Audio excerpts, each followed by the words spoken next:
Bem-vindos, bem-vindas a mais um episódio do podcast Os Futuros do Amanhã. Aqui é um bate-papo onde a gente não tenta acertar o futuro, mas sim abre espaço para conversar sobre infinitos futuros possíveis.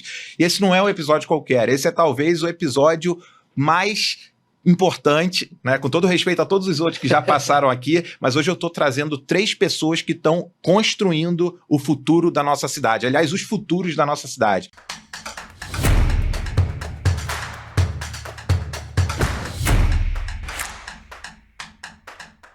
Queria agradecer a presença aqui do secretário Renan Ferreirinha, né, do Flávio Vale, que já foi subprefeito da Zona Sul, e do Diego Vaz, que foi subprefeito da Zona Norte, mas esse é só um começo de um grande futuro, de grandes futuros para a nossa cidade. Então, como vocês já conhecem muito como funciona, e quem está assistindo pela primeira vez, peço aí para seguir o canal, comentar, compartilhar, porque esse papo vai ser sagaz, esse papo vai ser bem florescente de ideias. Então, primeiro queria te agradecer, secretário Renan Ferreirinha, para quem conhece, né, há bastante tempo. É nome mesmo, hein? Nome mesmo. Nome mesmo, não é Ferreira não, muita gente acha que é Ferreira, é Ferreirinha.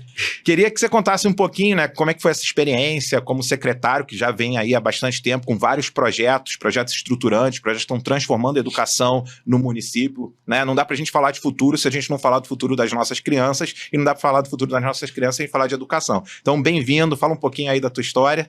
Obrigado, Daniel. Primeiro, um super prazer, agradecer aqui pela oportunidade, agradecer a todo mundo que está nos assistindo. E é muito bom aqui estar com 2 amigos que eu admiro muito, nosso querido Flávio Vale e Didi Vaz. A gente está aqui com tudo em Rebouças, né, literalmente, porque a conexão da Zona Sul com a Zona Norte do Rio de Janeiro, 2 pessoas que não só dedicam sua vida para poder construir um Rio de Janeiro de mais oportunidades, mas conhecem os problemas da ponta, isso é bem bacana. E todos nós aqui trabalhamos, né, junto com o nosso prefeito Eduardo Paes, que abriu oportunidades para que a gente conseguisse dedicar as nossas vidas, o nosso propósito em servir o Rio de Janeiro. No meu caso, em especial, eu sou nascido e criado em São Gonçalo, que fica lá do outro lado da Poça, depois de Niterói. Sou filho de professoras, sou ex-aluno de escola pública e tive minha vida transformada pela educação. Eu estudei numa escola pública que me permitiu sonhar para além do que a sociedade muitas vezes tentava me mostrar que era possível. E só foi realmente possível, Daniel, por causa dos meus professores. Professores que acreditaram em mim, que acreditaram que eu poderia alcançar certos sonhos que eu nem sabia que existiam. Eu comecei a fazer Olimpíada de Matemática desde cedo. Um professor me inscreveu, eu tinha 10 anos de idade, e aí acabei ganhando a medalha de prata, uma bolsa de R$100 do CNPq, né, que é um órgão nacional que motiva pesquisa. Eu falei, rapaz, basta eu estudar matemática que eu ganho isso para tirar onda lá no Plaza em Niterói, no cinema, né, comendo McDonald's, e a partir disso eu comecei a me dedicar para isso e entender que poderia ser um caminho para outras oportunidades. Resumindo bastante, ouvi falar da possibilidade de estudar fora, fui aceito em algumas universidades e acabei indo lá para Harvard, nos Estados Unidos, com bolsa integral por necessidade financeira. Minha bolsa não era porque eu era mais inteligente ou menos, era uma questão de necessidade de fato. Fiquei meus 4 anos lá, e em 2018 voltei imediatamente para o Brasil, assim que me formei, e fui eleito deputado estadual mais jovem do Rio de Janeiro. A gente teve um período muito intenso no Rio, com um ex-governador que não deveria ter sentado naquela cadeira, que enganou muita população e que sofreu um merecido impeachment. Eu fui o relator da comissão que originou esse impeachment, do Wilson Witzel. E logo no finalzinho ali, impeachment, pandemia, um momento muito difícil, o nosso prefeito Eduardo Paes foi eleito para um 3º mandato, retorno para a prefeitura. Eu não conhecia também o prefeito, né? Tinha pessoas em comum, a gente tinha amigos em comum, e aí me liga e fala, Ferreirinha, qual que é a chance de você assumir a educação conosco? E eu lembro de ver o Flamengo ali, Didi, naquele momento, sendo eliminado da Libertadores daquele ano, né? Para alegria do Flávio, que não é flamenguista, mas tudo bem, né? E aí eu falo, prefeito, isso é um convite? Ele falou, e você tem meia hora para responder. Esse meia hora virou aí 24 horas, mas eu tomei a melhor decisão da minha vida, que foi aceitar esse convite de me tornar, né, de vir com ele para uma reconstrução do Rio de Janeiro. A cidade do Rio possui, Daniel, a maior rede municipal de ensino da América Latina. São 1.557 escolas, 650 mil alunos, 55 mil profissionais da educação. E poucas pessoas conhecem tão bem essa rede quanto o Flávio, quanto o Didi, porque tiveram comigo visitando as inúmeras escolas na Zona Sul, no subúrbio carioca, na Zona Norte, e a gente fez um processo de verdadeira reconstrução. A pandemia foi muito cruel para além do antigo governo, teve todo um processo de reconstrução para isso, e a gente vai com uma proposta de inovação, que a gente pode falar mais um pouquinho sobre isso, a gente cria um novo modelo de escola, que são os JETs, que você conhece bem, depois a gente pode contar um pouco mais, e recentemente a gente tem um resultado muito especial, que consolida muito desse trabalho, que foi o maior salto entre as capitais no IDEB, que é o principal indicador de qualidade da nossa educação, que prova que educação pública, Didi, pode e deve ser de qualidade. A gente precisa garantir que as nossas crianças e jovens possam ter a oportunidade de sonhar. E é isso que eu lembro de conversar diversas vezes com o Flávio, com o Diego, e que bom que a gente conseguiu aqui no Rio de Janeiro dar esse salto e vamos seguir aí lutando por mais. Não, e você já pensou vários dos assuntos que eu vou puxar aqui para conversar com você, depois que tiver a oportunidade também do Flávio, do Didi se apresentarem. IDEB, tecnologia nas escolas, inovação, GEL, que também é um tema super importante, né, dado o cenário que a gente está voltando agora de esportes. Vamos ter essa oportunidade, espero que a gente tenha tempo também, né? Mas eu queria agora então passar para o Flávio, né? Flávio Vale, que também fez um trabalho incrível como subprefeito aí da Zona Sul. Flávio, conta a tua história para que o pessoal possa te conhecer melhor também. Daniel, prazer enorme estar aqui mais uma vez com você, agora no grande podcast Futuros da Manhã, e com esses dois feras que eu tenho muito orgulho, né? Enquanto o Renan estava falando aqui, estava pensando com orgulho eu tenho de caminhar ao lado dessas duas pessoas que, enfim, tenho só elogios a fazer, a rasgar. Eu tenho 25 anos, sou economista formado pela Fundação Getúlio Vargas, assim como o Renan, também sou filho de dois professores. A gente tem essa história de ser, desde pequeno, né, carregado, né, nos nossos berços formados de livro, né, meu pai professor acadêmico, minha mãe professora escolar, então eu e a minha irmã, a gente cresceu, né, sempre com esse aprendizado, pensando como a gente, enfim, cercado de livros. Meu pai também é escritor, então eu entrei na universidade muito também com essa cabeça, mas eu sempre gostei muito de gestão pública e de política. Eu, na época da escola, era representante de turma, né? Eu sempre brinco, a primeira eleição que eu ganhei, Renan, eu tinha 12 anos de idade, né, para ser presidente lá da minha turma. Tive 30 votos dos 40 alunos, mas também se não fosse eu não ia ser ninguém, porque eu era chapa única. Né? Então, assim, se envolver também, né, com essas causas políticas, eu era rodeado de amigos que não gostavam, aí votavam por mim. Não, vou votar no Flávio, mas às vezes por pena, às vezes porque também queriam me incentivar. Mas na faculdade foi a mesma coisa, e aí dentro da faculdade eu comecei a entrar também numa política, não só aquela partidária, mas a política acadêmica. Então eu me lembro que dentro do centro acadêmico, que eu também fui presidente, a gente chamou uma vez a Cristiane Alckmin, que foi secretária de Fazenda de Goiás, né, para discutir temas, enfim, dos estados também. Isso é uma questão super importante. Eu comecei a buscar dentro do ambiente ali da Faculdade de Economia discussões, né, sobre o Brasil, sobre a cidade do Rio de Janeiro, sobre o Estado principalmente. Eu acho que os nossos professores aqui da economia da Fundação, eles discutem muito o Estado do Rio, né, e o Brasil, a carga tributária, como é que, por exemplo, uma reforma tributária que foi aprovada agora vai ter pontos positivos e ao mesmo tempo negativos para o Estado do Rio de Janeiro em termos de competitividade. Então, acho que vai ser uma oportunidade boa da gente também discutir a inovação da cidade, porque eu, como fui subprefeito da Zona Sul nesses últimos 2 anos e meio, né, a gente pensa muito não só nas questões do dia a dia da operação da cidade, mas a gente pensa no futuro, ou seja, como é que a gente pega, né, todos os dados que a prefeitura tem hoje e processa eles e começa a gerar inteligência, começa a gerar, enfim, ideias para a cidade, para a gente melhorar a qualidade de vida, né, do cidadão. Esqueci também de dizer como é que eu cheguei na subprefeitura. Eu conheci o prefeito Eduardo Paes em 2019, mandando uma mensagem na rede social para ele, a gente acabou se conhecendo, e aí em 2021 ele me chama para entrar na prefeitura. Eu abro mão de alguns processos seletivos que eu estava fazendo para ir para banco de investimentos, para iniciativa privada, né, para seguir a carreira pública, que eu acho que eu sempre tive essa vocação.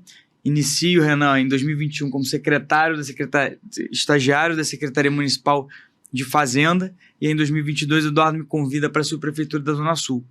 Eu acho que essa nova geração que o prefeito Eduardo Paes colocou dentro da gestão pública, Diego está aqui com 35 anos, Renan com 30, eu com 25, o que a gente mais tem interesse em fazer na gestão pública, né, é olhar para o futuro. É a gente pensar como é que o Renan, na Secretaria de Educação, né, com as 1.557 escolas, com os 55 mil professores, os 500 e tantos mil alunos, como é que a gente faz? Ok, tem questões administrativas do dia a dia, pensar na merenda dos alunos, no IDEB que vai sair amanhã, mas como é que a gente pensa também nos alunos que vão estar estudando na escola municipal daqui a 10 anos, daqui a 15 anos? Como é que o Diego faz, né, para pegar a criança que nasceu hoje na Zona Norte, daqui a 20 anos vai ser um adolescente? Acho que esse olhar que o Eduardo colocou nessa gestão de trazer pessoas jovens tem muito a ver com o futuro.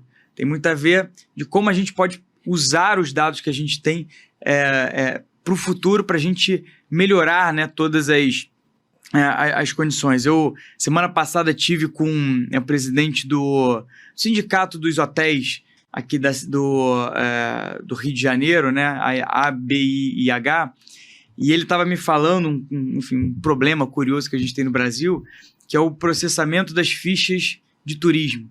Ele falou: Flávio, a gente tem aqui a obrigação de mandar todos os dias para a Embratur as fichas dos hóspedes. Só que a Embratur não tem capacidade de processar as fichas. Então, elas são enviadas em vão. Antigamente eram enviadas as fichas em caixas de papel e eles não sei onde guardavam, mas não faziam nada com aquilo. E hoje é de uma forma digital, mas continuam sem fazer nada. Ou seja, né, assim como as fichas de cadastro de turistas que a Embratur recebe, quantas outras milhares de informações a cidade todo dia não recebe, vindas do Waze, do Google Maps, dos radares da cidade, das câmeras, das 3.000 câmeras de monitoramento de operações. E qual é o nosso desafio hoje? É ter a capacidade de processar e tomar decisões baseadas, né, nesse fluxo de informações, que eu acho que é o futuro da cidade. Então, enfim, acho que esse bate-papo vai ser... Você puxou um tema que eu nem tinha listado aqui para falar, mas que é exatamente esse governo baseado em dados, ou a gestão pública baseada em dados. Acho que a gente pode puxar em algum momento, porque, de fato, você foi no ponto, né? Não dá para falar de futuro sem ter o conhecimento para estabelecer políticas públicas, a gestão pública com as prioridades mais fortes, né? Com perdão da prioridades mais fortes, mas as prioridades que a gente possa fundamentar e argumentar com dados. Bom, 2 filhos de professores, mas a gente tem alguém aqui que vem do histórico empreendedor, industrial, né? Na verdade, são 3 filhos de professores, porque eu também sou filho de professores. Mas você não está em minoria aqui, não, né? Eu também sou empreendedor. E quando eu li a tua história, quando eu vi de onde você vem, de todas as gerações da sua família que trabalharam, eu vi que a gente tem alguém que entende os desafios de empreender. Mas você está aqui primeiro como ex-subprefeito da Zona Norte. Queria que você contasse, Didi, né, para os íntimos, como eles já falaram, da tua história, como é que você veio na política. A gente já sabe que ele veio aí em 2019, dado que ele falou que ele lembra de quando o Flamengo foi eliminado.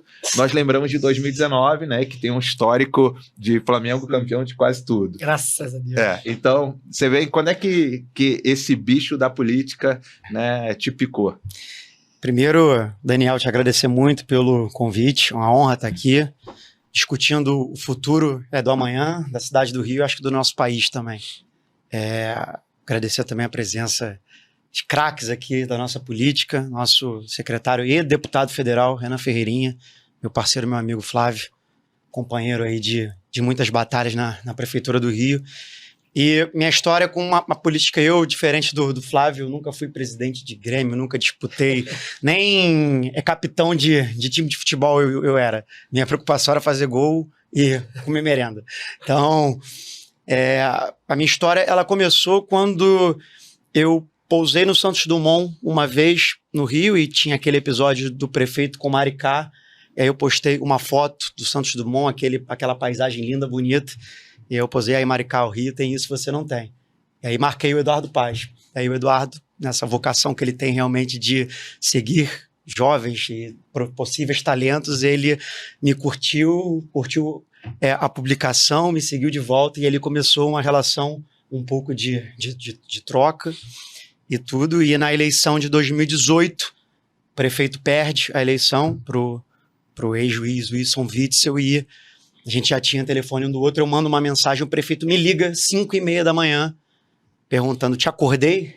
Eu falei, não, prefeito, estou saindo para trabalhar. Ele falou, já te acompanho, sabia que você era um dos meus. Agora a gente vai ter tempo para ser amigo, a gente tem tudo para ser amigo.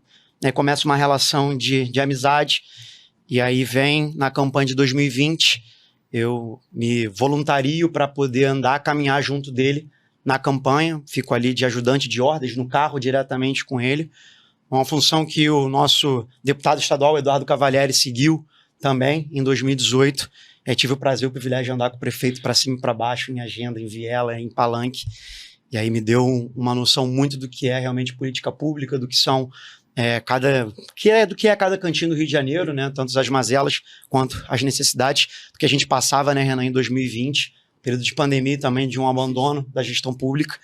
Depois veio o convite, eu já ali totalmente imerso, apaixonado pela política, veio o convite para ser subprefeito, mas voltando na história, eu sou neto, eu sou uma mistura um pouco do Brasil, eu sou neto de português e neto de baiana, então é uma mistura muito do Brasil. E aí nasce o meu pai, um comerciante, empresário de Cavalcante, da Zona Norte, com a minha mãe, uma professora também do Sagrado Coração de Maria, ali no Meier. Deu bingo. Deu bingo, 4 professoras aqui, e essa história da família suburbana, de classe média baixa, né, que lutou muito para poder empreender e crescer na vida, fabricante de estopas e panos de limpeza no subúrbio, uma fábrica que, graças a Deus, faz 50 anos ano que vem, com o mesmo CNPJ, com a mesma conta aberta, no conta do Bradesco Madureira ali, uma coisa que dá muito orgulho da gente falar isso. Acho que o empreendedor que nos assiste, a gente tem muito orgulho de seguir nessa carreira sólida. E depois disso, eu faço engenharia têxtil, né? Sempre fui vocacionado, sabia que iria ser estopeiro, como meu pai me chamava desde criança. Faço engenharia têxtil, faço algumas especializações justamente voltadas para o negócio familiar. Passo ali desde os meus 17 aos meus 28, 29 anos trabalhando na empresa. A gente transformou uma gestão totalmente familiar numa gestão profissional, voltada e saindo da parte de estopas e panos de limpezas para o mercado de tecidos descartáveis, tecidos não tecidos, voltados para limpeza industrial, né, de mecânica, de óleo pesada para a parte de indústrias e uma limpeza voltada para a área hospitalar. E depois disso tudo, eu abandono o barco da empresa, deixo a empresa com meu pai com 60 anos, já pensando em se aposentar, e me dedico à vocação que eu tinha, que era escondida, não sabia, que o prefeito conseguiu ali. Eu acho que é uma das maiores vocações do prefeito, é saber escolher equipe, saber escolher time. E aí ele descobre isso em mim, uma vocação que já estava guardada ali em mim, Daniel, porque eu realmente via a mazela de Cavalcante. Vou falar um pouco mais, né, sobre o desenvolvimento humano e social ali da Zona Norte, e me incomodava muito as pessoas, meus funcionários. Acho que compartilhar um pouquinho com os nossos empresários e empreendedores. Chegava dia 5, dia 6, pagamento sempre com vale, sempre faltando um gás, né? Aquela família precisando de uma ajuda, e aquilo me incomodava muito. Eu tentava fazer alguma ajuda extra, só que nunca era necessário. E aí eu vi na vida pública, eu vi entrando para a política que eu poderia realmente fazer mais, permear mais essa área, fazendo bem mais pela cidade. E aí eu acho que tem 3 ideias que a gente pode pensar muito da cidade em si, da construção do Rio de Janeiro para o futuro, pensando acho que em 10, 20 e 30 anos a partir da Zona Norte. Acho que a questão que mais assola a gente é a questão da violência pública. A gente sofre muito com isso no Rio de Janeiro, e eu acredito muito como um único caminho para a gente resolver o problema de violência e segurança no Rio de Janeiro é através da educação, através do excelente trabalho que o Renan faz, Renan, por favor, fale mais depois, né, dos que são jets, do que são todo o trabalho tecnológico que você desenvolve das escolas do amanhã na Maré, de todo esse trabalho das escolas integrais, isso tudo, mas muito também, Daniel, do trabalho pós-aula, do trabalho pós em praças, em trabalhos tecnológicos, em desenvolvimento de política pública feita em nave do conhecimento, em vilas olímpicas, em você manter aquele aluno que tem um trabalho muito bem desenvolvido na parte da manhã, Flávio, mas que chega à tarde e vai às vezes para um colégio estadual e que tem um índice do IDEB muito ruim, penúltimo do Brasil, e aí acaba passando 3 anos no ensino médio, e aí aquele conhecimento dele vai lá embaixo, e a gente acaba perdendo esse aluno para as forças do mal, digamos assim. Então, qual é o nosso desafio nos próximos 10, 15 anos em fazer, não deixar que esses jovens sejam captados por outras forças. Então, acho que isso é um grande desafio nosso e quanto a gente pode investir em outras formas de cidade. Acho que o segundo é a vocação que se perdeu na Zona Norte, da vocação industrial. Aí eu digo isso próprio. A gente tem o Mercado São Sebastião, que era a nossa bolsa BGA, Bolsa de Alimentos, e que se perdeu ao longo do tempo. A gente pode recuperar uma localização ali tremenda, próxima da Dutra, Dutra que leva a São Paulo, né, o nosso maior centro do Brasil econômico.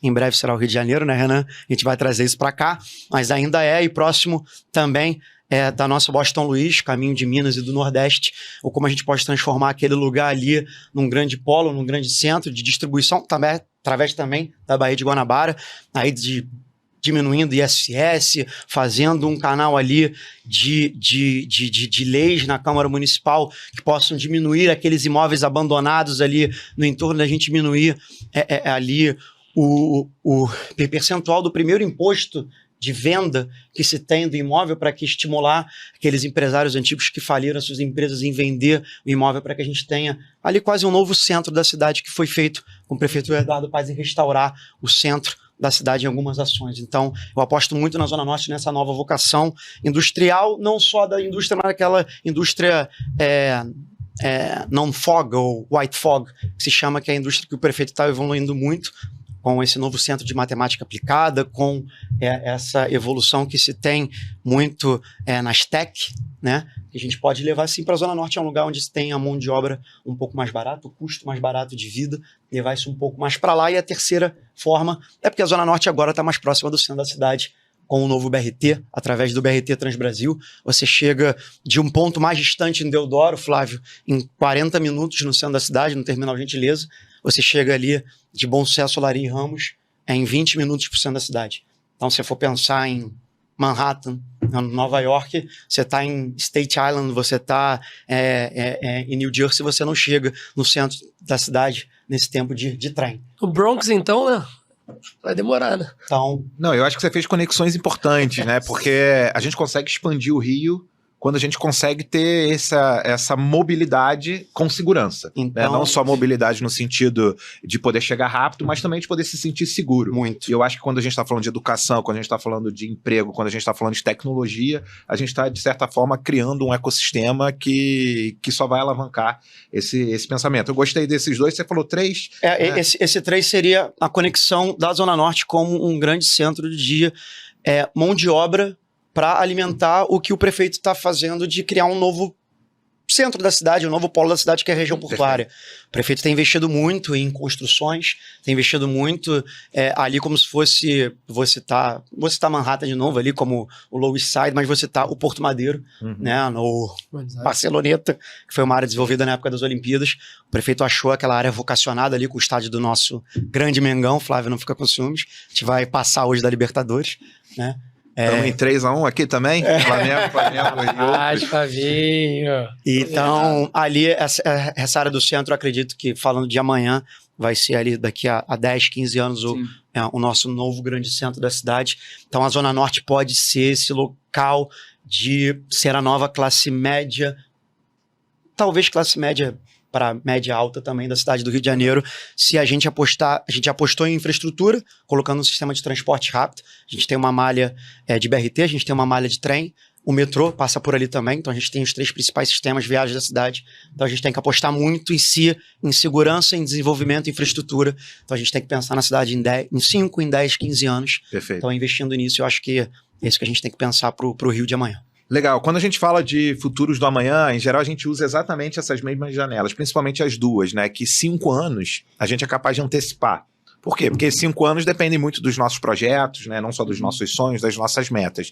Em 10 anos, no mundo que a gente está hoje, né? Com toda essa velocidade, com perdão do clichê, a gente imagina, a gente trabalha por isso. Então, eu sempre trabalho aqui, quando eu já recebi gente de todos os setores que vocês podem imaginar, né? De educação, do direito, da tecnologia, de criptomoedas, de meio ambiente, ESG, de mídia, e a gente sempre tenta fazer dessa maneira, né? Antecipar 5 anos, imaginar 10, mas acho que você fez um arco exatamente muito bom, porque ele faz parte, ele tem fundamentos muito sólidos, né, de tudo aquilo que a gente acredita, não só mobilidade, né, segurança, conexão viária, a questão da expansão.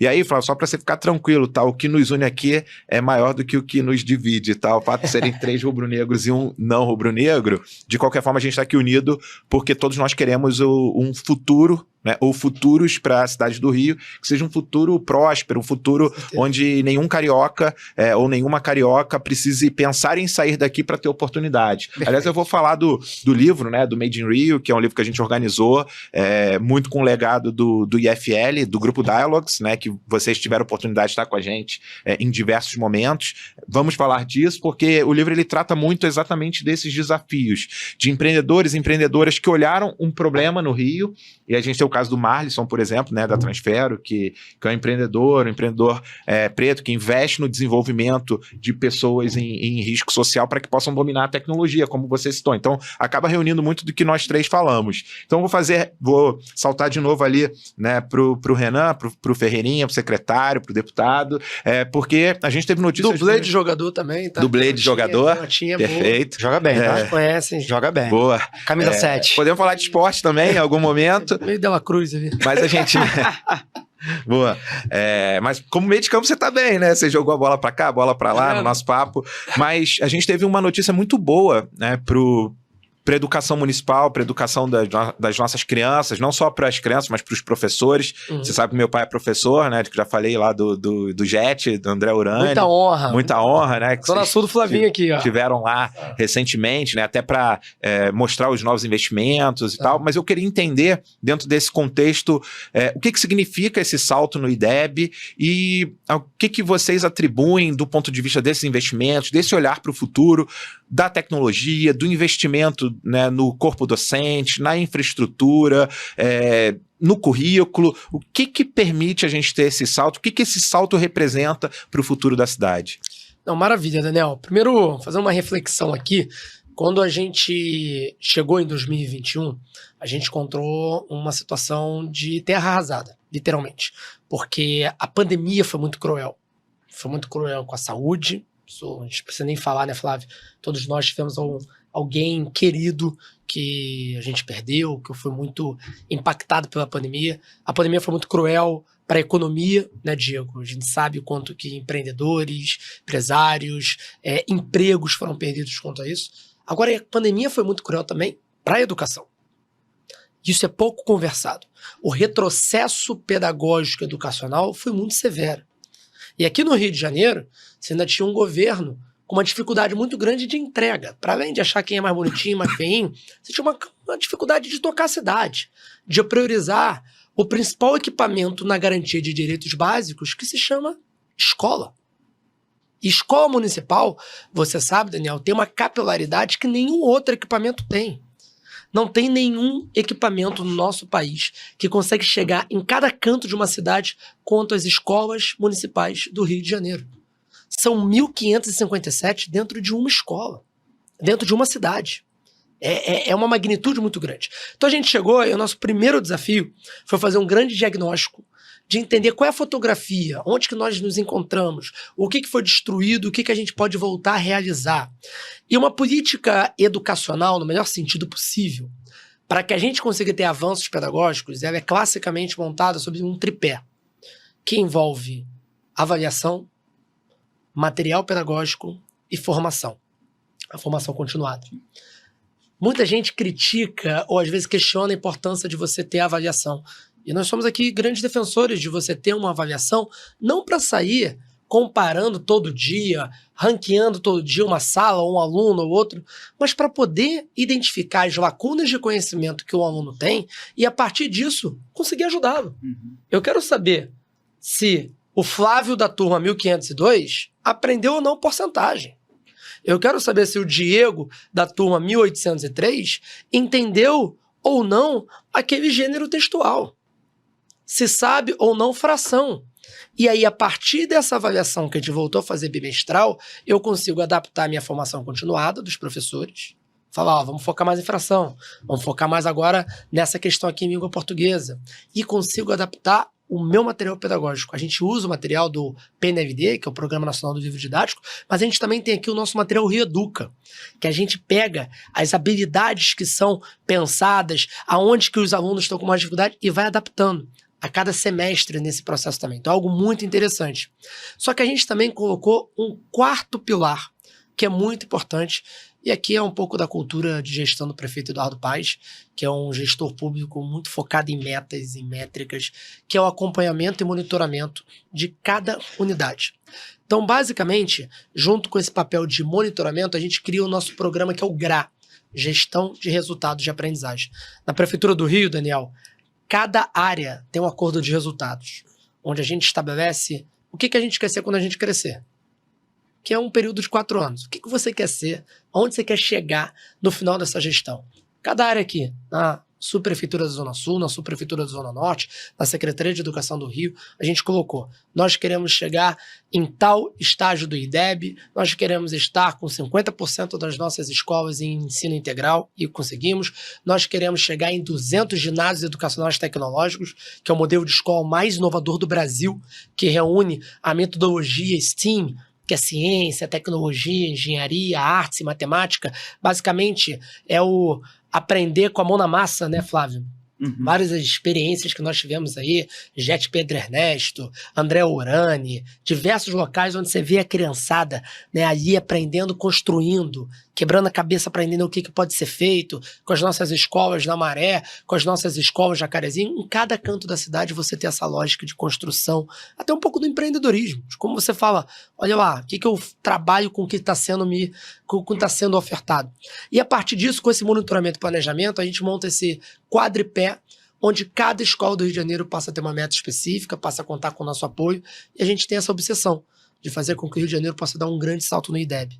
E acabou de sair os resultados desse principal indicador, que eu até digo que é o principal indicador de qualquer serviço público no país. Não só educação, mas saúde, assistência social, qualquer outra área. Porque reúne tanto fazer uma prova quanto abandono escolar. Então é muito interessante.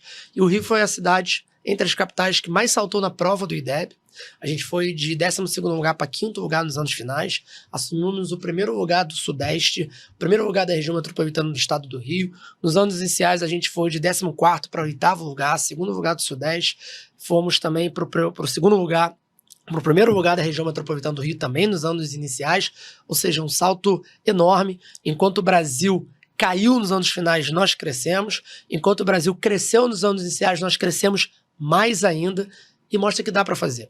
Então aqui é a minha gratidão a todos os profissionais da nossa rede municipal de ensino, agradecer aqui os professores, inspetores, merendeiras, agradecer o pai do Daniel, nosso professor de matemática, que está lá, ó, contribuindo para isso. É possível, dá para fazer diferença. Mas eu queria só não deixar de perguntar que, além dos JETs, a gente também está usando o legado olímpico, né, para criar novas escolas, né? Tem o lançamento. Queria que você contasse pra gente, eu não sei o quanto que tem da parceria com as outras subprefeituras, mas a gente teve os projetos das Vilas Olímpicas, agora a gente tem um ginásio educacional olímpico, é isso? Exatamente, exatamente. Quando a gente teve os grandes eventos acontecendo na cidade, acho que pode ser uma boa oportunidade para o Flavinho também falar um pouquinho mais, o Flávio falar um pouco mais sobre o G20, que tem um impacto muito grande aqui também na nossa cidade. A gente tem aqui uma obsessão para deixar um legado para a educação. E as Olimpíadas representou isso muito bem. Quando o prefeito Eduardo Paes traz as Olimpíadas para o Rio, num processo ali, ele deixa muito claro que ele gostaria de que a educação fosse a principal área priorizada. E nós temos hoje, na cidade do Rio de Janeiro, 5 escolas oriundas diretamente de equipamentos que eram arenas olímpicas. Primeiro, vocês devem lembrar da Arena do Futuro, a Arena do Handball de 2016, ela foi desmontada através de uma tecnologia brasileira de arquitetura nômade. A gente ficou ouvindo agora, né, Diego, a Copa do Catar vai desmontar e fazer. O Rio de Janeiro em 2016 já tinha prometido isso. Foi desmontada aquela arena e se transformou em 4 escolas na Zona Oeste, que é a área da cidade que mais precisa. E nós temos uma escola que é a própria Arena Olímpica, o primeiro estádio olímpico da história dos Jogos, que virou uma escola. A gente tem que deixar muitas vezes, Daniel, esse complexo de vira-lata de lado, de achar que no Brasil as coisas não andam, que no Rio não dá pra fazer. Dá pra fazer. Tô dizendo aqui, gente, que não tem problema, que não tem coisa pra realizar, mas muito também foi feito. E aqui nós temos esse caso da única escola da história dos Jogos Olímpicos, que era uma arena. E tem 1000 alunos estudando, que é o nosso ginásio educacional olímpico, Isabel Salgado, uma sumidade, gente do mundo todo indo. E agora no G20, né? E aí pode ser uma boa oportunidade para o Flávio também explorar isso. A gente está tendo, né, Flávio, delegações do mundo todo vindo aqui para o Rio de Janeiro, né? Muitos, obviamente, aí, uma presença na Zona Sul. E tudo que está sendo utilizado no G20, de carteiras, de estrutura, estão indo para as nossas escolas. Então a gente tem aí, ó, onde a primeira-ministra do Canadá, no caso das ministras de Finanças do Canadá, onde a ministra de Relações Externas do Reino Unido sentou, acho que é umas carteiras indo para as nossas escolas, para deixar um legado muito claro para a nossa criançada. Aí, Flávio, nosso Dela Cruz passou a bola, eu não vou nem interceptar, cara. Vou deixar que você aí fale você vai escolher do se G20. é Pedro ou Cano. Mas aí é contigo. Vamos de JK. Só fazer uma complementação. Acho que primeiro, Renan, quando você fala de escola, eu acho que quando eu fui subprefeito, a gente tentou trabalhar muito isso, é que quando você diz assim, a nota do IDEB, né, teve o maior salto do Brasil, né, viva a educação. Mas a educação não é só a escola. Óbvio que o Renan tem um mérito gigante, porque, né, organizou muito a Secretaria de Educação, colocou metas para os professores. Mas quando a gente faz aquele trabalho da subprefeitura que você olha para todo o universo, você vê que quando o prefeito investe, né, na requalificação, por exemplo, da Vila Olímpica do Vidigal, quando ele investe na volta da cobertura de 70% da saúde de família, né, que são as clínicas da família, da atenção primária, ele também está investindo indiretamente na educação. Verdade. Porque quando o aluno passa mal e vai numa clínica da família e já tem um remédio para ele ficar bom da doença dele, ele no dia seguinte não está faltando aula, ele está indo estudar. Quando ele sai da aula, e eu sempre dei esse exemplo na Vila Olímpica, Renan, porque quando ele faz a aula de futebol dele lá, gratuita, com os professores nossos da Vila Olímpica, ele também está aprendendo. Ele está aprendendo a perder, ele está aprendendo a ter paciência, ele está aprendendo a dividir. Respeito, disciplina. Então, é um conhecimento que eu nunca fui aluno de escola pública, eu sempre consegui, né, meus pais... Na verdade, eu sempre estudei de bolsa, porque minha mãe era professora da escola onde eu estudei, mas eu saía da escola e ela tinha condição de pagar um curso de inglês, um curso de futebol, mas são outras educações, né, que estão dentro do universo da educação que também ajudaram. Então, a cidade cresceu não só no IDEB, mas também, né, na saúde pública, enfim, nos transportes. Tudo isso é importante. Diego estava falando aqui da retomada, da requalificação do BRT, né? Como é que o aluno, né, que estuda numa escola distante, ele vai chegar se não fosse a requalificação do BRT? Ou melhor, às vezes nem ele, porque ele pode estudar numa escola próxima, mas como é que a mãe dele, que tem que buscar ele na escola e trabalha longe, como é que ela vai ter tempo para buscar, para ficar com o filho, cobrando do filho para fazer o dever em casa, se ela antes demorava 3 horas para ir, 3 horas para voltar, e agora está fazendo em 40 minutos. Então, né, existe toda uma estrutura, né, dentro das políticas públicas que o município conseguiu reestruturar, que ajudam, né, ainda que indiretamente, na educação. E entrando um pouco mais, agora saindo um pouco do mundo do universo da educação, indo um pouco mais para a cidade do Rio que a gente quer construir no futuro, o Rio é uma cidade internacional.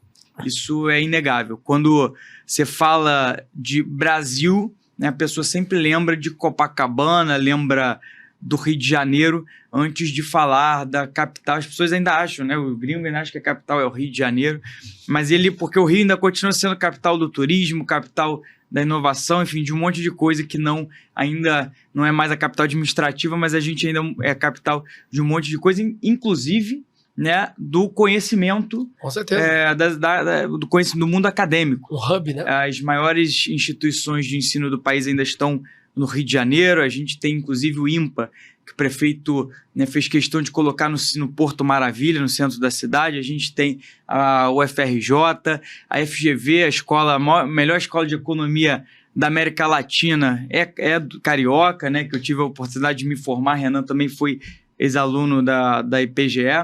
Então, isso atrai muito. E quando a gente fala do mundo empresarial, o Diego sabe bem, né, você tem que também criar um arcabouço para as empresas aqui estarem. Quando a gente vê aqui, né, a Volts, a Lumix, a Vetex, cara, foi uma das minhas grandes apostas para ser estagiário.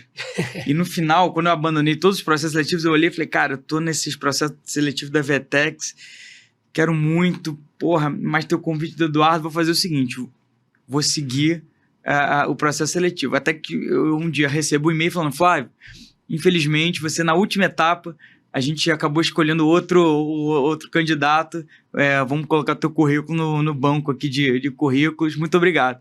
Aí eu mandei mensagem pro prefeito, falei, Eduardo, ainda tá de pé o convite aí para trabalhar contigo. Então, aí em 2021, eu encontro na fábrica de startups, eu fui num jantar lá que o prefeito esteve presente, encontro o CEO, acho que esse nome dele é Geraldo Tomás. Geraldo, né? Querido. Geraldo. Tá feliz com a sua decisão, pode ter certeza. Eu falei, entusiasta do Rio de Janeiro. E eu cheguei para ele na época, não era nem subprefeito, eu falei, Geraldo, muito obrigado. Ele, por quê? Eu falei, porque graças a você que eu acho que eu escolhi a melhor profissão do mundo, que foi trabalhar no governo. Aí eu contei essa história, ele riu a beça. Mas a gente não cria um arcabouço, né, um ambiente, né, para o Geraldo permanecer no Rio, né, para o José Isaac Pérez da Multiplan tomar a decisão de permanecer com o escritório no Rio, mesmo com as dificuldades que a gente ainda tem, né, e decidir manter o escritório na Barra da Tijuca e não em São Paulo, que seria muito mais cômodo, até do ponto de vista econômico, para a empresa dele seria mais vantajoso. Existe uma imagem do Rio que a gente precisa vender ao mundo. E por isso que o G20, né, tá sendo tão importante para a cidade, para a gente pensar no futuro. Ou seja, a foto lá dos 20 presidentes das 20 maiores economias do mundo, né, vai ser com o Pão de Açúcar atrás. Olha a imagem, a repercussão internacional que isso vai dar para a gente, né? E aí o prefeito, isso é interessante porque existe um conjunto de decisões que o Eduardo tomou para que o Rio de Janeiro recupere esse protagonismo do ponto de vista financeiro. Por exemplo, a Bolsa de Valores. O Brasil era o único país do G20 que só tinha uma Bolsa de Valores. Todos os outros países do G20, as 20 maiores economias do mundo, têm pelo menos duas. Então, e aí qual foi a grande decisão que a gente tomou? Foi um projeto de lei que diminui a alíquota, né, tributária do ISS de 5% para 2%, ou seja, para se tornar competitivo. Inclusive, o mercado de investidores, né, sempre tradicionalmente muito liberal, olha do ponto de vista da competitividade, você não ficar refém apenas de uma bolsa, com todo respeito e carinho aos meus amigos de faculdade que hoje trabalham na B3, mas que tem taxas muito altas comparadas com outros países. Com certeza. Então, isso cria um ambiente até bom, não só para o Rio, mas para o Brasil todo, né? Então, a requalificação do centro da cidade. O problema do centro do Rio não é só do Rio, é de vários centros da cidade. Você vai para BH, você tem os centros esvaziados. Você vai para São Paulo, dispenso até comentários. Você vai para Nova York, para Barcelona, enfim, todos os centros econômicos financeiros do mundo estão vivendo o mesmo problema que o centro do Rio está vivendo. E hoje a nossa legislação, né, do Reviver Centro, uma legislação que inverte um pouco a lógica da expansão da cidade. Os primeiros governos do Eduardo optou-se, né, por fazer um crescimento da cidade para a Zona Oeste. Só que isso é muito bom porque você ocupa de maneira legalizada um território que poderia ser invadido, né, pela milícia, pelo tráfico, só que você cria uma necessidade, né, da máquina pública chegar lá. E isso tem um custo muito grande para a cidade. Você constrói Minha Casa Minha Vida, 400 unidades, lá no final da Zona Oeste, ótimo, maravilhoso, mas essa pessoa trabalha no centro do Rio, trabalha na Zona Sul. Você precisa levar o BRT para lá, você precisa levar a Conlurb para lá, você precisa levar pavimentação, iluminação. Então, nesse governo, Eduardo, né, ele inverteu um pouco a lógica e favoreceu o crescimento da cidade, do ponto de vista habitacional, no centro, que é um lugar que, como o Diego falou, você já tem metrô, você tem BRT, VLT, bicicleta do Itaú, agora patinete, daqui a pouco vai ter drone voador, vai ter... Ou seja, você tem uma malha de transportes incrível, você tem imóveis abandonados que precisam ser ocupados, aí junto com isso, o Eduardo tem feito um diálogo muito interessante com o governo federal, que é o maior latifundiário do Rio de Janeiro, para pegar esses terrenos que o governo federal abandonou, desde que o Rio não é mais capital, para transformar, né, em equipamentos de uso, seja residencial, como edifício à noite, seja em centro de convenções, como a gente está fazendo na Leopoldina. Então, né, é um ambiente que não é só um aspecto, não é só a Bolsa de Valores, não é só o BRT, é um conjunto de fatores que leva a cidade daqui a 5, 10, vai levar a cidade daqui a 5, 10, 15 anos a ter um crescimento econômico sustentado muito grande. Agora, eu vou até passar essa bola mais para o Diego, senão eu falo demais, mas a gente tem um desafio da segurança pública, né? Hoje, grande parte do custo do Brasil, grande parte do custo do Rio se deve, né, à falta de segurança. Quando a gente fala da educação, esses dias eu estava lá no Pavãozinho, vi uma camisa assim, mais um na escola, menos um no crime. Isso é maravilhoso. É isso. Só que isso é maravilhoso para os próximos 15 anos. E até lá? Como é que a gente resolve no curto prazo? Tem como resolver? Tem. Vou deixar o Diego até falar mais, mas a gente precisa resolver a segurança pública, senão todos eles aqui vão sair. E aí não é sair também para ir para São Paulo, não, porque São Paulo também está violento. É sair do Brasil, é abandonar o país, ver meus amigos que estudaram comigo na faculdade saindo, indo fazer mestrado fora e por lá permanecendo. Então, a melhor forma da gente evitar essa fuga de cérebros, a fuga de empresários, é a gente resolver a segurança pública, né, do Rio de Janeiro, né, Diego? Eu acho que um recado muito forte, Daniel, que a gente tem que passar é que o Rio tem jeito. A questão de segurança pública do Rio de Janeiro dá para se resolver. O que existe hoje é incompetência.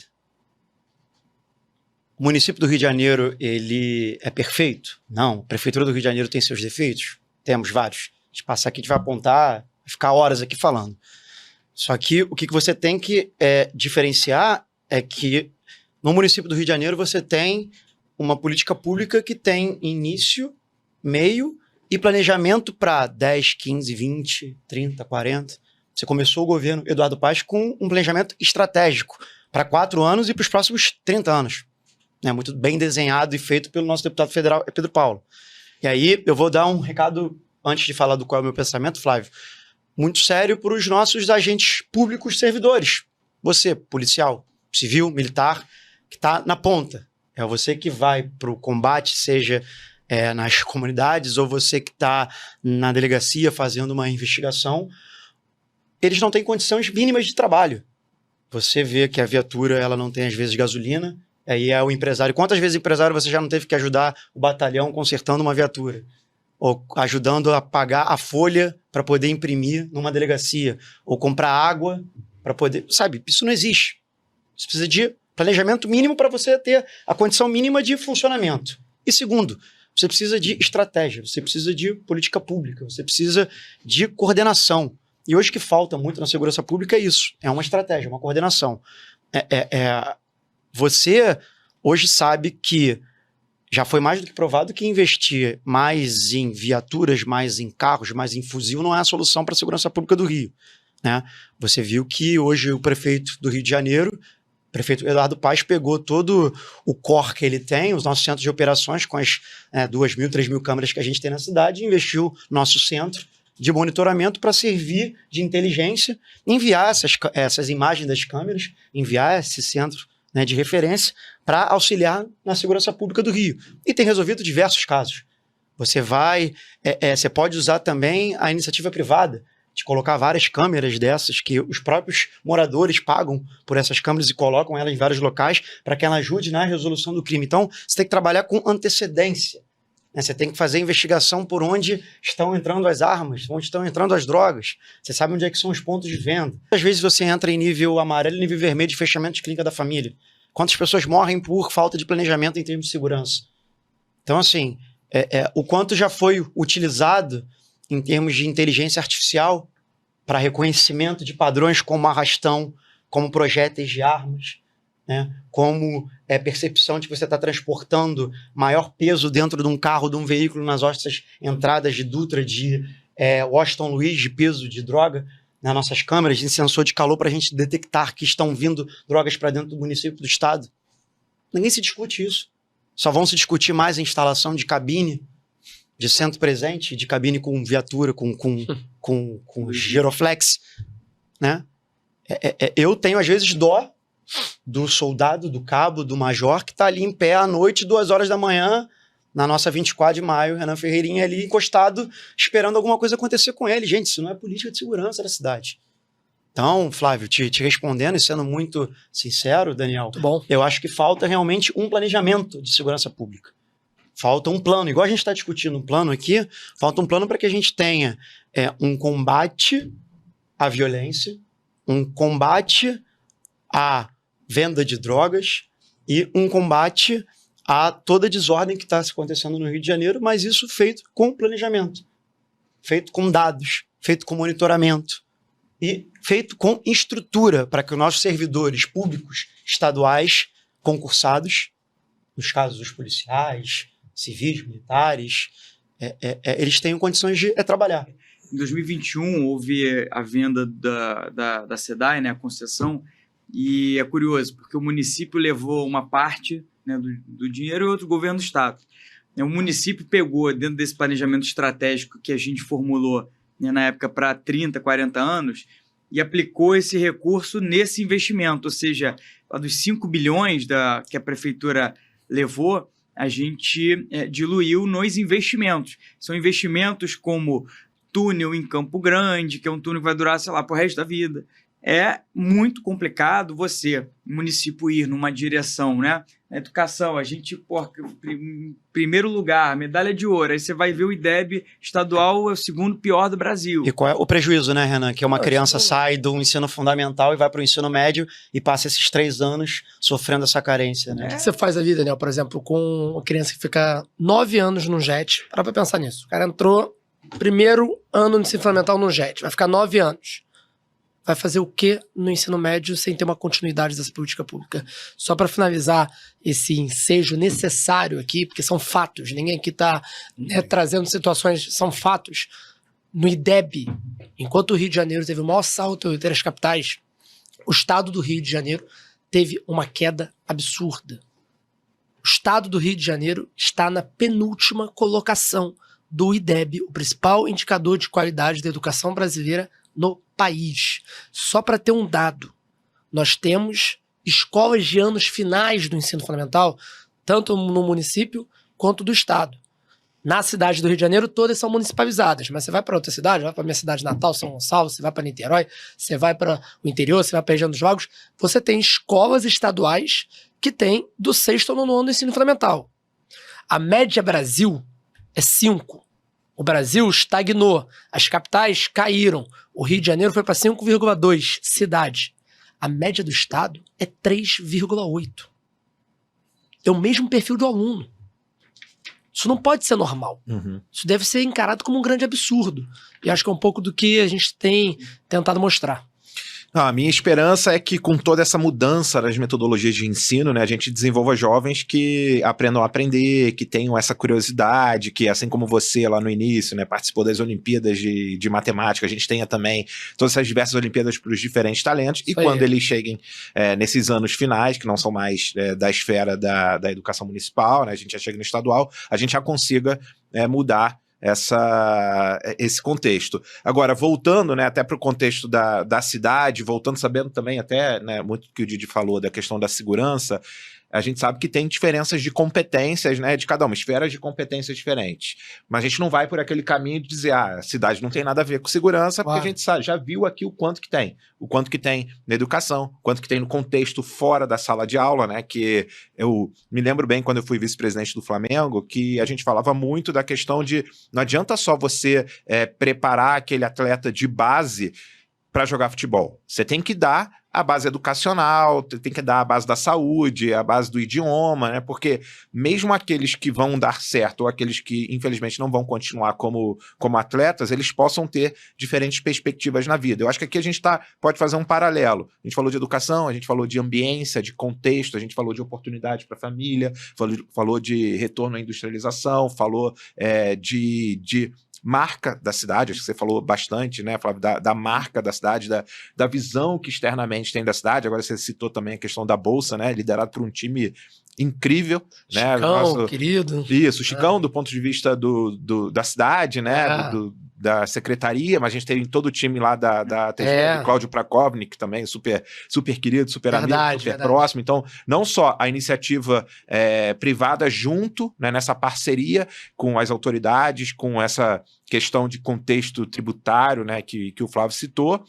E aí a minha pergunta a gente pode voltar e a gente bate essa bola do jeito que a gente conseguir, de que forma a cidade, não só a prefeitura, mas todo mundo que vive na cidade do Rio de Janeiro pode, de alguma maneira, ajudar a diminuir essa percepção de insegurança. Você falou, por exemplo, da questão da integração entre as câmeras privadas com toda a inteligência, com todo o centro de inteligência, com o uso de dados, com o uso de inteligência artificial. Eu não vou citar de novo o livro, porque a Gabriel está ali no livro, né, para quem quiser ler também, a iniciativa super bacana de empreendedores, né, que eu entendo que estão integrados. Otávio, meu irmão, um abraço para você. Grande, né, o Otávio foi muito parceiraço aí no IFL, no Dialogues e no livro, mas como que, além disso, a gente pode contribuir, né, empreendedores, empreendedoras, agentes, né, públicos, pais, mães, alunos, né, como que a gente pode fazer uma cidade melhor dos 5, dos 10, dos 15, dos 20 anos?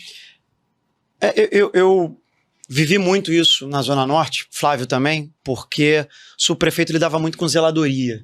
Muito. Então, a teoria total, teoria da janela quebrada. Uhum. Então, Flávio depois pode citar alguns exemplos, mas eu vou citar um exemplo de um local chamado Buraco do Padre. Buraco do Padre é uma passagem de nível em linha do trem, entre a 24 de Maio, que é uma principal avenida que liga o Maracanã ao Meier, que é o nosso grande centro ali na Zona Norte, e a ligação com o Caxambi, com o Norte Shopping, só referenciando para os nossos ouvintes, para os nossos espectadores. E ali nessa passagem de nível, ela tinha no Waze aquela marcação de perigo, local de alto índice de risco, de violência. E numa ação da subprefeitura bem no início da gestão, com pouco recurso, o que a gente simplesmente fez? A gente fez um grande banho de loja. Então a gente eu me inspirei muito naquele local, justamente naqueles Winewood Walls em Miami. Então a gente realmente pintou tudo, fizemos uma divisão, cada artista de grafite ganhou uma parte, então cada um fez uma pintura, investimos em iluminação, aí sim uma blindada para que não houvesse furtos de cabo.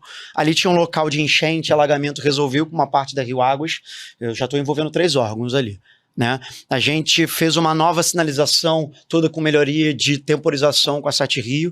Num canteiro central que estava totalmente abandonado, a gente criou não só uma nova, um novo paisagismo, mas também um local de convivência, porque ele tem uma comunidade perto, então você tem banco, você tem local para as pessoas conviverem, aí já tem um projeto ali do lado, que já tem um projeto para a terceira idade, enfim.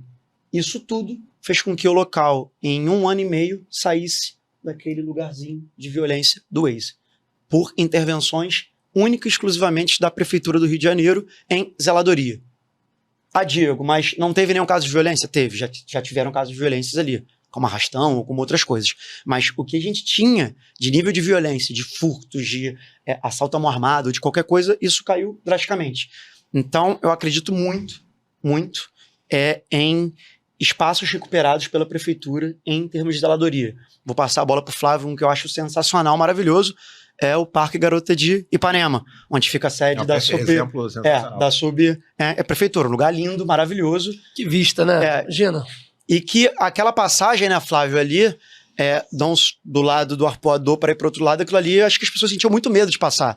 Né? Hoje em dia é um local que E aí, Flávio, antes muito grande, de você receber a bola e continuar, não só Garota de Ipanema, mas tem vários outros projetos de outros locais no Rio, né, que hoje, de certa forma, estão subaproveitados ou abandonados, ou que podem ser uma alavanca para o futuro. Eu posso citar Jardim de Alá, posso citar a própria Lagoa, que dentro daquele contexto maior, né, não sei se está dentro do contexto do Rio em Ordem, que você trabalhou bastante, para você já aproveitar o ensejo e já conectar essas informações. E defende a nossa parceria público-privada com o Jardim de Alá, por favor. Aproveita o momento aqui. Assim, a gente... Não dá pra gente fazer política pública, né, baseada em achismo. Eu, junto com o Renan, a gente se formou no Renova BR, maior escola de formação política, né, do Brasil. A gente sempre aprendeu que política pública se faz, né, baseada em fatos e evidências.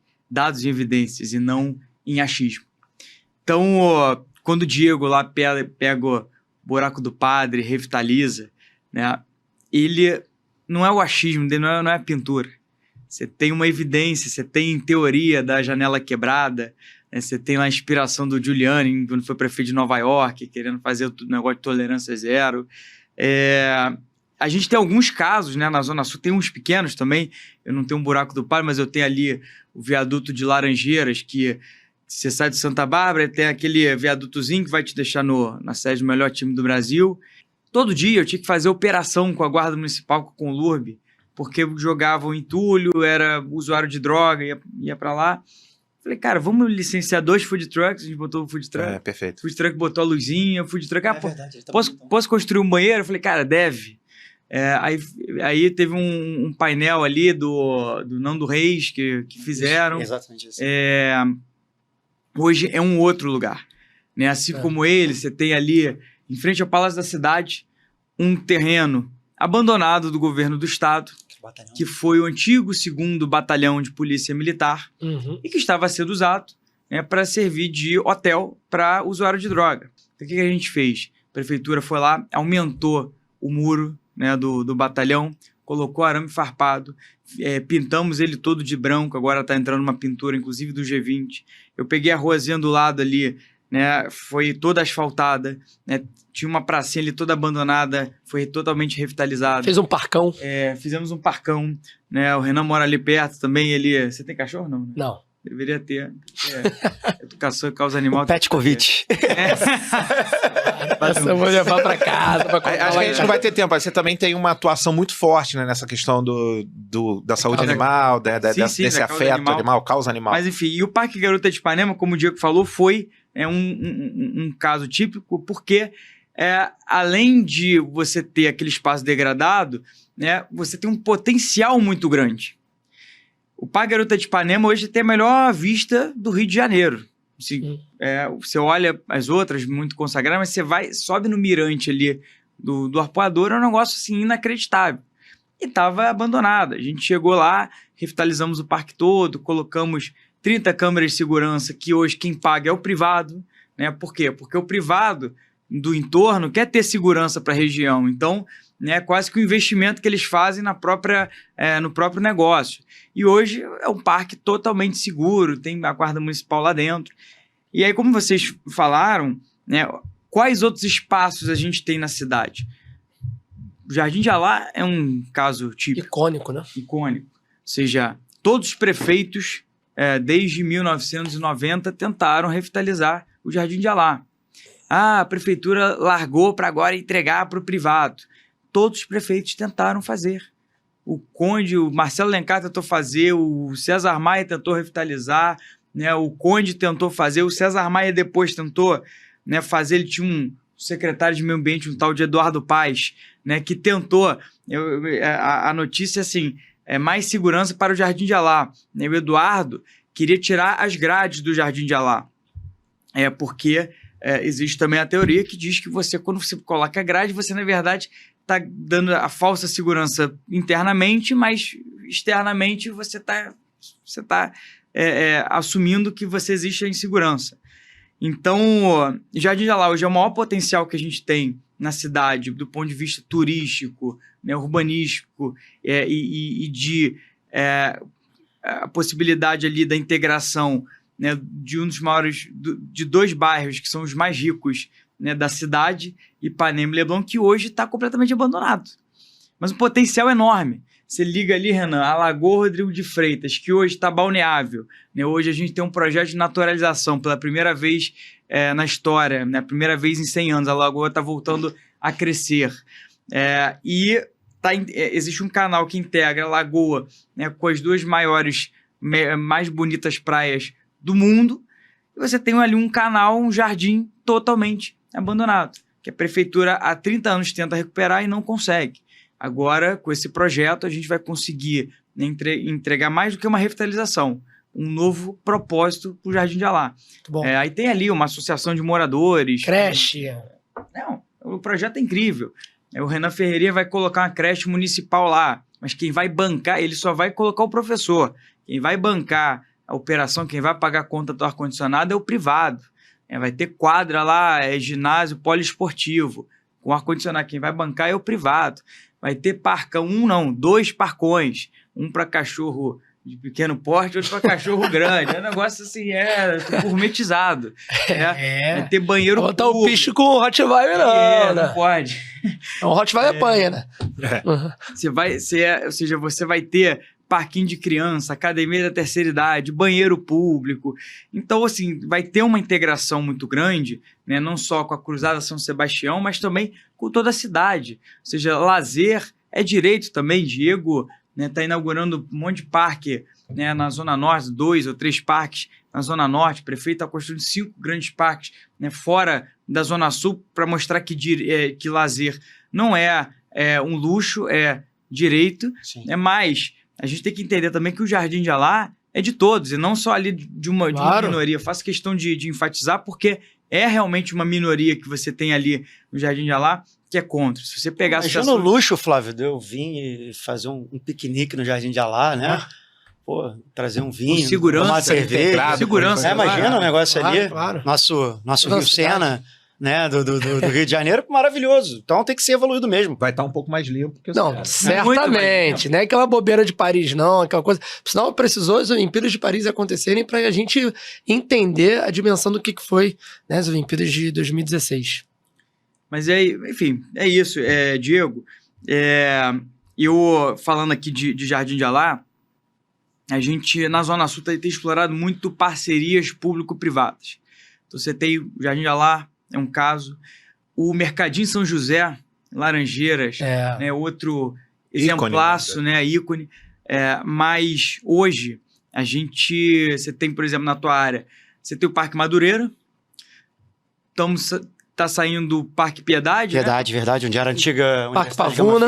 Parque Pavuna, que é dentro do Complexo do Chapadão, um dos menores IDHs e IDS da cidade. E aí, cara, eu queria te provocar, desculpa, Daniel, eu vou tirar teu protagonista. Eu fazer uma pergunta que eu acho que eu nunca tive a oportunidade de trocar muito com o Diego. É como você, depois dos 2 parques inaugurados e hoje com o Parque Madureira, como é que você enxerga, né, o futuro da cidade e, assim, priorizando cada vez mais ocupação de espaços públicos, áreas verdes? A gente sabe que a Zona Norte ainda precisa de uma arborização, né, para o futuro. Então, assim, qual é a tua visão sobre isso? Porque você pega a Zona Sul, é uma área mais consolidada da cidade.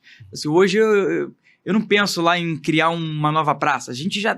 O que eu penso é garantir que a pedrinha portuguesa lá da nossa Área da Paz esteja certinha. Como é que você pensa as oportunidades que vão ser criadas através desses parques que a prefeitura está criando? Acho que a gente tem 3 pontos, Flávio. Realmente a gente passa por um processo de mudança climática muito grande. Então ele já é latente, já é urgente. A gente teve agora nesse verão o show da Taylor Swift, lá no Engenho de Dentro, onde a gente infelizmente teve o óbito de uma espectadora. Então a gente teve que mudar o planejamento da cidade, incluir no centro de operações não só os níveis de atenção da cidade para chuvas, ventos, alagamentos, mas também os de temperatura.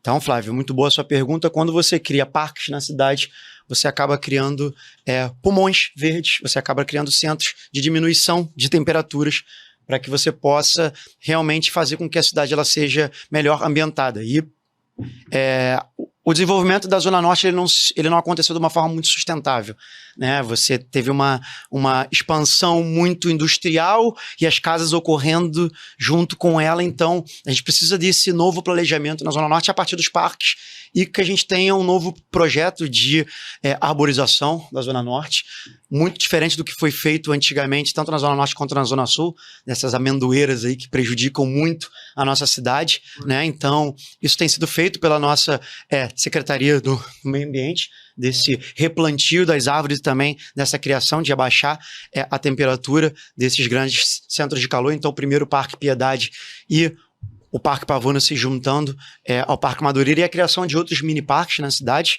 Então, essa é a primeira grande oportunidade. A segunda é o acesso ao lazer, que ele tem que ser realmente um direito. Aí, Renan, é uma coisa que você já pode ter experimentado, né, pela experiência dos seus alunos. Às vezes o pai e a mãe, ele só tem R$10 para passar o final de semana. É isso. Ele não tem mais nada. Então, vai dar para comprar uma pipoca e um Guaravita para dividir entre a esposa e os filhos. O que ele vai fazer? Ele vai colocar o filho para jogar bola ali no campinho de grama sintética do novo Parque Piedade, para andar de skate na nova pista do Parque Pavuna. Ele vai com a esposa dar uma volta na pista de caminhada. A sogra, que mora junto com eles, também vai fazer uma atividade ali na Academia Terceira Idade ou na feira, que está acontecendo de graça ali. Tudo, eles se divertem, tomam o seu Guaravita, comem a sua pipoca, curtem o seu domingo, voltam para casa. A gente não tem mais o Silvio Santos, infelizmente, para animar os domingos, mas está lá o Luciano no domingão e tudo, e a coisa volta e a vida da família se toca. Então, acesso ao lazer é muito importante.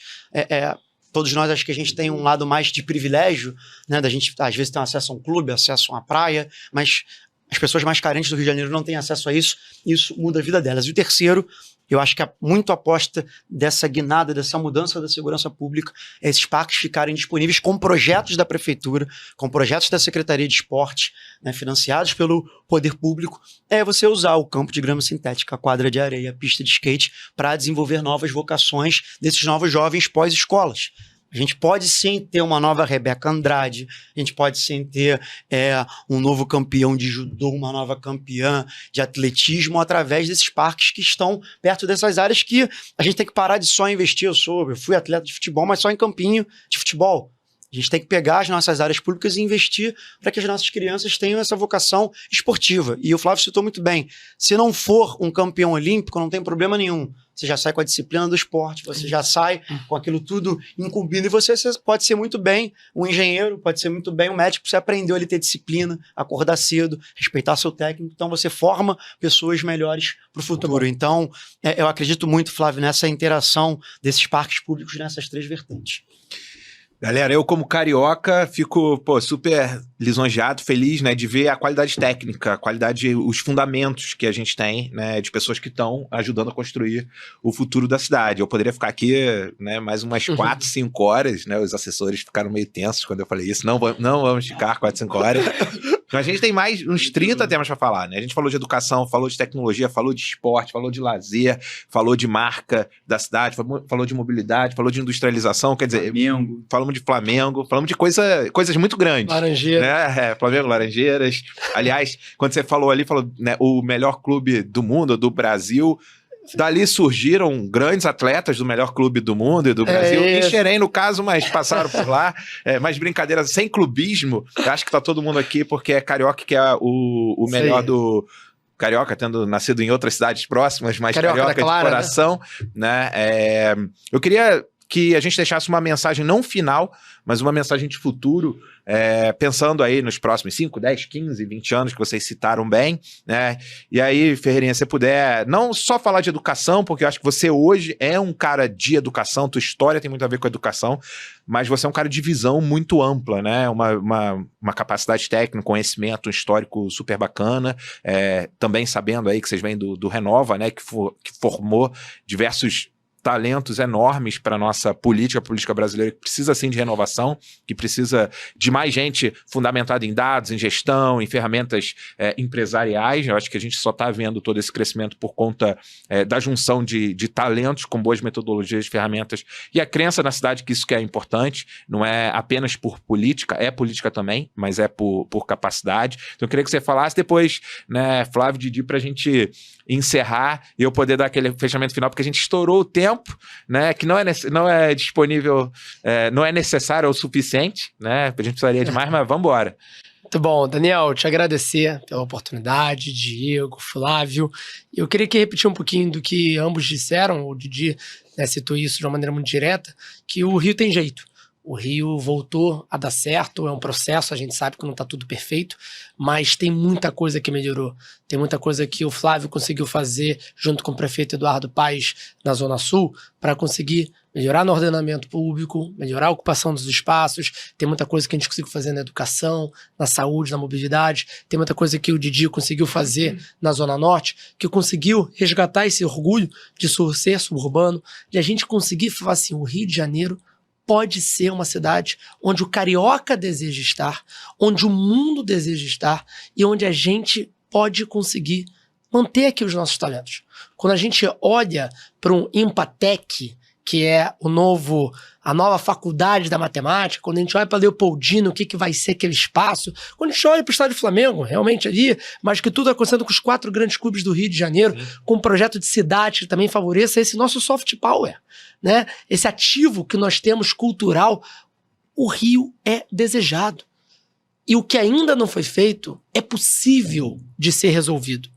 Então é muito importante que a gente acredite no Rio de Janeiro, que a gente invista no Rio de Janeiro, que a gente tire um pouco também dessa percepção de que tem problema, mas tem muita coisa boa, gente. Olha as Olimpíadas aí. Acho que as Olimpíadas foi um momento ali de catarse sentimental, de falar assim, caramba, cara, a gente fez uma Olimpíada melhor do que Paris. Vambora, vamos reconhecer isso. Mas muito melhor.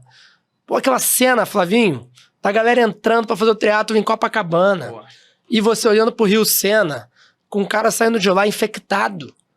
Sabe? Aí vem um americano aqui querendo mandar uma de que foi assaltado o que foi, depois ter provado que não foi. Ou seja, a gente pode defender mais o que é nosso. E eu queria aqui terminar fazendo um depoimento sobre esses 2 craques aqui. Não foi uma vez, não foram 2 vezes, 3 vezes que eu vi o Flávio indo 2 horas da manhã, 3 horas da manhã para resolver um sinal de trânsito em Ipanema, para resolver uma poda em Botafogo, para estar ali no catete nas nossas escolas, em toda a Zona Sul. O Flávio ia nas escolas, as diretoras queriam que ele ficasse para sempre, né? Porque tem um astral, tem uma energia, tem uma... O que eu posso ajudar aqui? O que eu posso fazer enquanto subprefeitura para conseguir ir além? Então, assim, isso é muito importante, essa presença.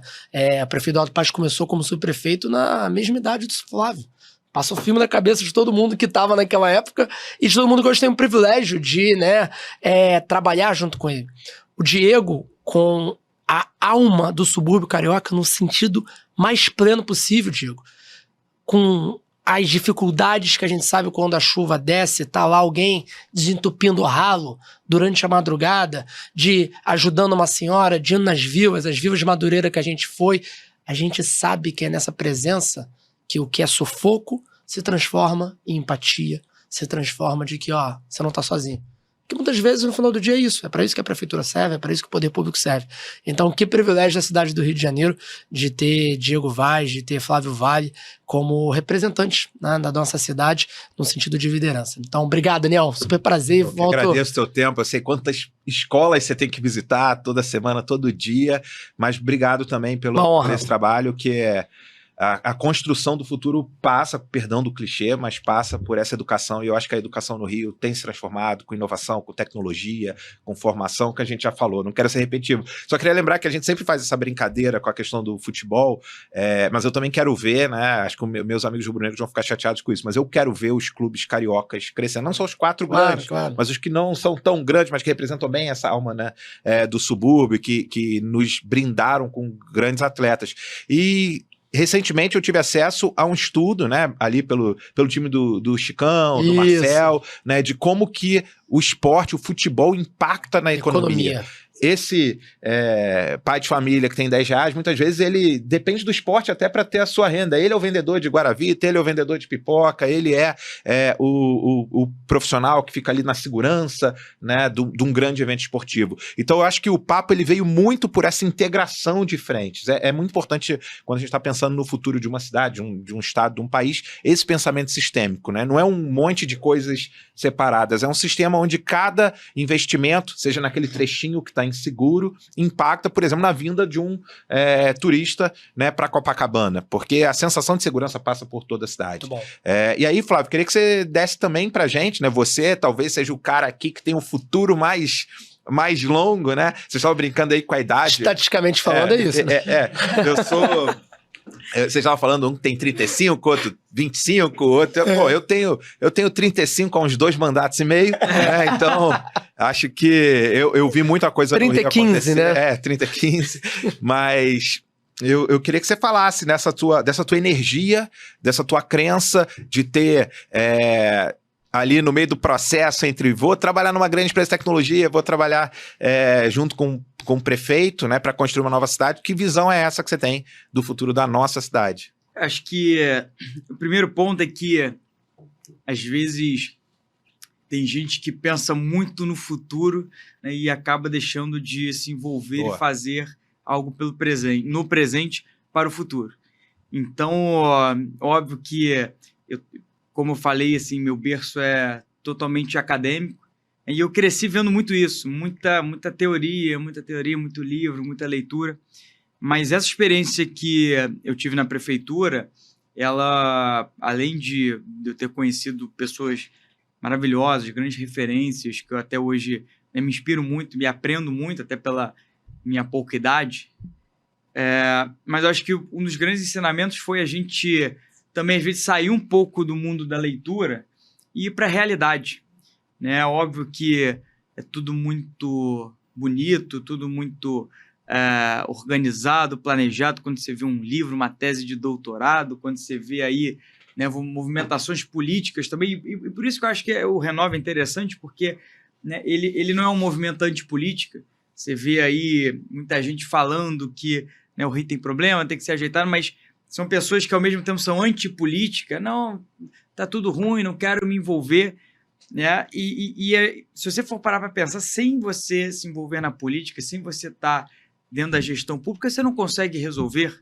Uhum. O Renan é também uma prova disso, uma pessoa que também, né, saiu desse universo acadêmico também e aceitou o desafio, vamos colocar a mão na massa. O Chicão, então, nem se fala. Né, abriu mão lá do mandato dele, saiu lá do partido dele, né, para fazer... Olha a contribuição, né, para os mercados da iniciativa privada, olha a contribuição, a falar um português bem claro, a contribuição para o liberalismo econômico que o Chicão deu para a cidade do Rio de Janeiro, nesse governo Eduardo Paes. Então, assim, o time, né, da prefeitura, do grupo político do prefeito Eduardo Paes, né, o que eu mais tento seguir, o que eu mais vejo com um olhar assim, precioso, é a vontade de querer tirar as coisas do papel, querer avançar, né, porque a construção do amanhã, assim como o nome do podcast, o futuro do amanhã, ele tem que ser pavimentado. E a pavimentação, ela começa agora no presente. Então, se a gente quer ter, né, um Rio de Janeiro para daqui a 50 anos, a gente chegar e falar, olha, hoje a gente vive uma cidade muito melhor do que há 50 anos atrás, mas ainda com problemas, né? Se a gente quer viver um Rio de Janeiro cada vez mais igual, cada vez mais rico, cada vez com mais oportunidades, a gente tem que começar, né, a colocar a mão na massa agora, né, com todos os problemas que a gente tem, E esse é o meu recado também para você, Daniel, agradecer muito essa oportunidade de estar aqui, agradecer muito também o Diego e o Renan por toda a parceria nossa, e vou também dar um agradecimento que eu nunca acho que fiz publicamente a vocês, né? Agradecer por todos os ensinamentos que vocês sempre me deram. Eu tenho certeza que eu sempre me inspirei muito em você. O Diego, então, cara, como ele era subprefeito, para mim ele era um pai dos subprefeitos, porque foi o cara que também o prefeito, né, sempre ali tomou como referência de como deve ser o trabalho do subprefeito. Então, assim, eu via, né, o Diego trabalhando, e eu falei, cara, eu tenho que fazer, no mínimo, né, a mesma coisa que ele está fazendo, porque, né, isso sim representou muito bem, né, o espírito de um subprefeito na cidade do Rio de Janeiro. Então, muito obrigado aí por estar dividindo esse momento com vocês. E eu acho que a gente constrói nossas carreiras muito por referências, né? Eu acho que não só quando vocês tiveram a referência do prefeito e vocês tendo as referências uns dos outros, né, é fundamental para a gente manter essa oxigenação, essa renovação, né, e esses novos quadros políticos, como eu falei, capacitados, né, e bem fundamentados. E aí eu acho bem importante você falar, né, eu sou um cara que acredito muito também no aprendizado prático e no aprendizado teórico. O livro, ele traz os casos práticos de quem desafiou ou de quem enfrentou esses grandes desafios, mas eu acho que você foi perfeito quando você falou que o futuro a gente pavimenta hoje. E aí tem uma frase que eu gosto muito, eu sempre cito aqui em vários episódios, que fala que, na verdade, o futuro já está aqui, ele só está mal distribuído. E eu acho que, enquanto vocês estavam falando, a gente está vendo essa preocupação em distribuir esse futuro de maneira mais equitativa, digamos assim, né, entre todos os cariocas, todos os habitantes da cidade. O acesso ao lazer, por exemplo, a segurança, a oportunidade de vir de um local mais distante para poder curtir os grandes ícones do Rio, seja o Parque Garota de Ipanema, seja o Jardim de Alá, né, ou Parque Piedade. Enfim, eu acho que eu acredito que essa construção está acontecendo e essa visão ela é importante para a gente não perder a rota, né? Didi, é contigo para a gente finalizar e não me expulsarem daqui hoje. Tá bom, maravilha.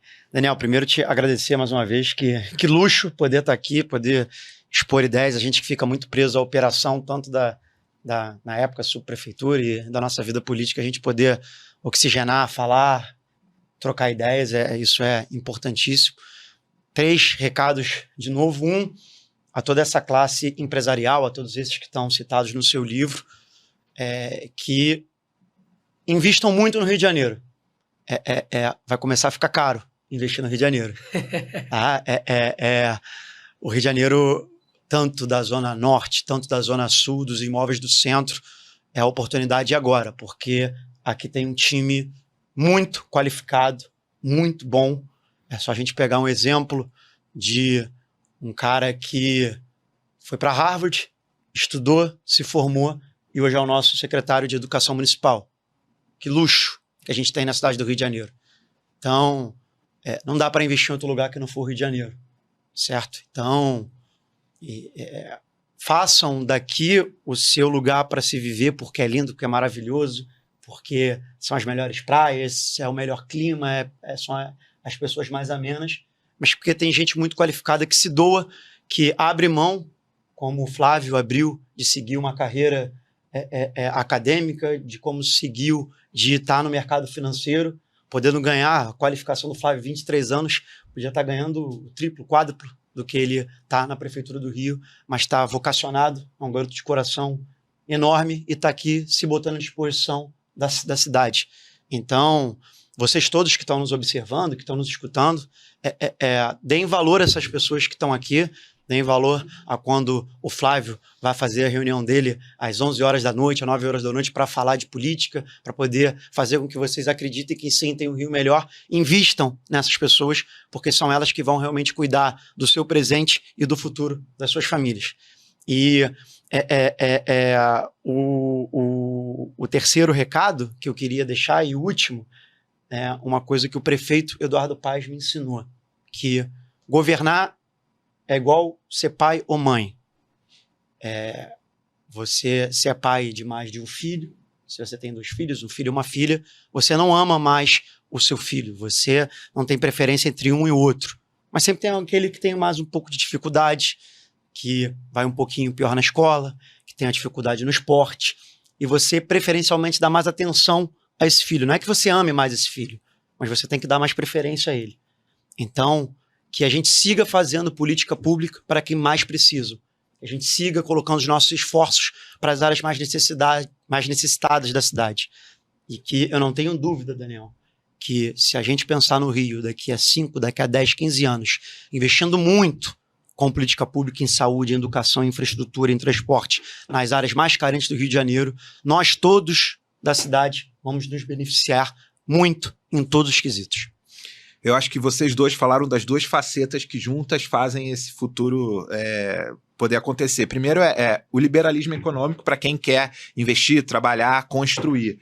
E o olho, né, sempre consciente do Estado suficiente e que ajuda a essas pessoas que hoje precisam a construir esse caminho. Então é um pouco do liberalismo junto com a gente construir uma sociedade mais justa, mais equitativa, né, independente da sua origem, onde você nasceu no Rio, né, do seu gênero, da sua orientação, da sua crença, você poder viver uma cidade pujante que é aquela que a gente acredita. Então, tudo começa na educação, passa pela segurança, passa pela oportunidade de lazer, mas passa por deixar as pessoas trabalharem num ambiente seguro, né, num ambiente onde as leis são conhecidas e respeitadas por todos, e ao mesmo tempo onde quem mais necessita possa também se sentir acolhido, né, para que possa começar uma escola, ter uma escola para o seu filho e poder gerar esse futuro. Cara, eu adorei esse papo, falei no início que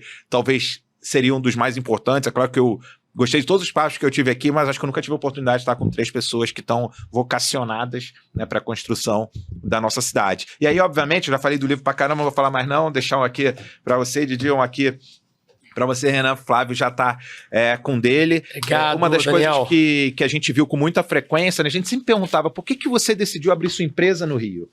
Porque muitos de nós, ou muitas das pessoas que estão aí, são pessoas que poderiam ter aberto a empresa em qualquer lugar do mundo, né? Seja em São Paulo, Nova York, e essas pessoas escolheram abrir suas empresas no Rio. Muitas vezes para enfrentar desafios no Rio, mas sabe uma coisa que todos eles falaram, que eu até fiquei meio chateado no final, porque eu falei, poxa, a gente sobe por várias facetas da história e a gente termina no mesmo lugar. As pessoas falavam, eu amo o Rio, eu quero permanecer aqui, mas principalmente a gente tem pessoas muito boas no Rio para construir qualquer negócio. Seja um negócio de tecnologia, um negócio de cultura, um negócio social. Ou uma indústria, né? Como a gente falou. Então, esse foi um pouquinho do nosso legado do Grupo Dialogues, mas eu espero que seja só o primeiro, que daqui a 5, 10, 15 anos a gente escreva várias outras histórias. E agradecer a você que ficou com a gente até aqui, que viu um short, ou que vai acompanhar a história desses 3 craques aqui, não só da política, mas da vida carioca. Nem todo mundo escolhe o melhor time, mas eu acho que o Rio todo mundo aqui escolheu. Vejo vocês na próxima. Obrigado.